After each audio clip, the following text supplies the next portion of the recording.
Hey guys, Miss Sewing here with your video lesson on youth activism. Today we'll be looking at how young people worked to create change during the civil rights movement.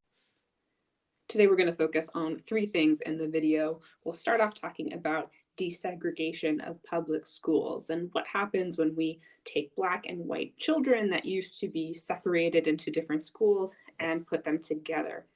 After that, we will look at the sit-in movement. And we'll finish up taking a look at a major civil rights organization called SNCC. All right, so what causes schools to be desegregated? Well, we have a major court case that we have looked at before, that is Brown versus Board of Education. And what that court case did or say was that segregation or separation of Black and white students in school was illegal. It could not be done.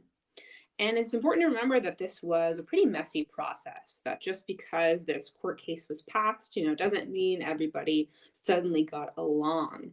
Black students who integrated or became a part of what used to be white-only schools were not suddenly accepted by white communities. And we'll see some examples of that in the next slide. Last week, we looked at this painting called The Problem We All Live With by Norman Rockwell. And in this painting, we have a central figure here in the center, a young girl. And this is Ruby Bridges, who was the first Black child to integrate an all-white school in Louisiana. And it's important to note here a couple of things. One, again, just because she was brought to school doesn't mean everything was okay. She faced a ton of discrimination throughout her years at school. In fact, all the teachers at the school refused to even teach her except for one. These were all white teachers. And as we can see by the figures, the adult figures in the painting, these are U.S. Marshals. They have a little band on their shoulder. Think of them as, federal police that basically escorted Ruby Bridges to school so she could arrive safely and return home safely. Desegregation, of course, affected high school as well. So a famous case is the Little Rock Nine, which was a group of 9 Black students who were the first to integrate their high school in Little Rock, Arkansas. And so what happened, though, was when those 9 students went to attend the first day of school, they were stopped by this guy. Arkansas Governor Orville Faubus, who might have the strangest name in all of U.S. history, used his power as the governor to stop the students from entering the building. He got the local National Guard to stand in the way, physically block the students from going to school. And this standoff lasted for a while until the president at the time, a guy named Eisenhower, had to actually send in the federal military, the Federal National Guard, to protect the students and physically walk them from class to class and ensuring that they could attend school like they were legally allowed to. This is a famous photo of the Little Rock Nine trying to attend high school on the first day of school. And pictured here in the center is a young woman named Elizabeth Eckford. She was the youngest of the 9. She was about 14 here at the time. And the photo just stands out for a number of reasons. And I know we've looked at it before, but it's always worth another mention here. You've got Elizabeth Eckford, the young Black woman trying to attend school. And of course, behind her are, a white mob of counter protesters, jeering her on, being vocal, being in the way, making it clear that she is not welcome here. It's a horrible photo, but an important one. The next type of youth-led activism during the civil rights movement that we'll look at in the video are sit-ins, which is another form of nonviolent protest, right? All these protests from the civil rights movement are nonviolent. And what a sit-in is simply to just occupy a space, maybe you're not supposed to be, to bring attention to something that is going on. And what we saw were a number of sit-ins. One of the famous ones is the Greensboro sit-in, which was, again, led by students, college students.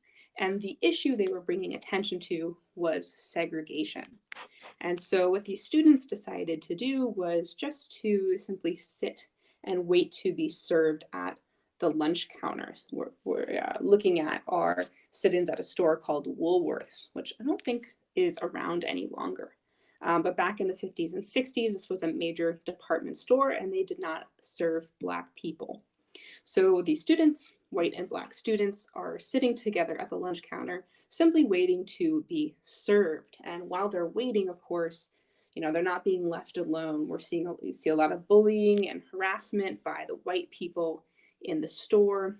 This photograph is obviously, it's a hard one to look at. We've got the white people in the back here attacking the protesters with, spilling food on them. This guy's pouring sugar on this protester, and the woman on the right looks like maybe an egg or some sort of food has been dropped on her head. And these protesters, these activists, simply sat there. They never hit back. They never argued back. They were nonviolent during all of this harassment by the white crowd. And the long-term gains of this were amazing. It worked out. It's one of those, rare victories where these students were able to create change. And that store, Woolworths, was actually forced to desegregate the lunch counters. They had to make it so that Black customers would be served, just because of all of the bad press they were getting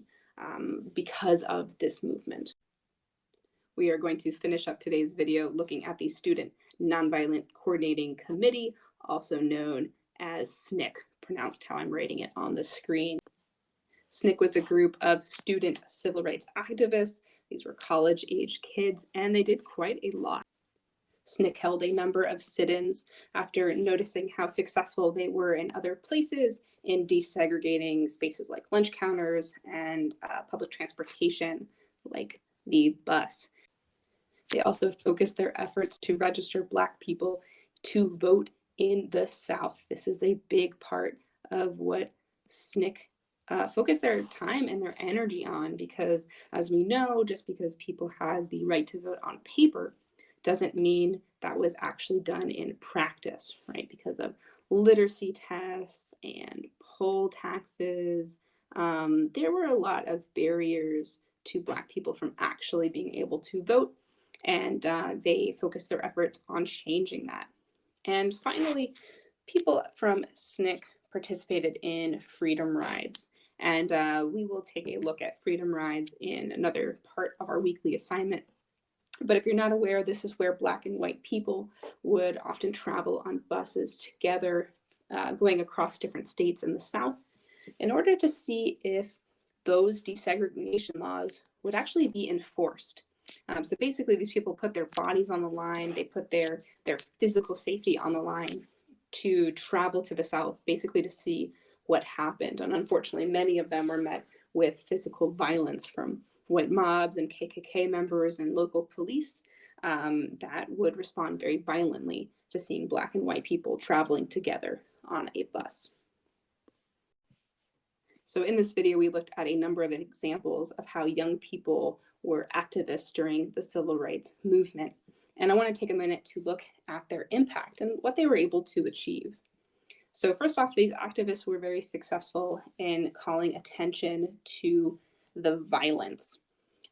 In the South, physical violence was pretty common.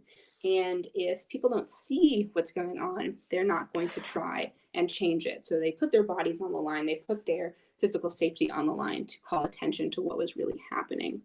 And this challenged the status quo of segregation, right? Segregation was just the way things were for a really long time.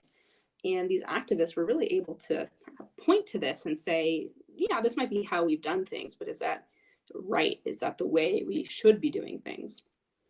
And finally, the impact here isn't just all in people's hearts and minds. These guys were able to pass laws to stop segregation in places like lunch counters and places like the buses and other forms of transportation. So they were able to create meaningful, permanent change as well. That is it for today's video, guys. Thank you for watching and paying attention to this important part of our history, and I'll see you guys next time.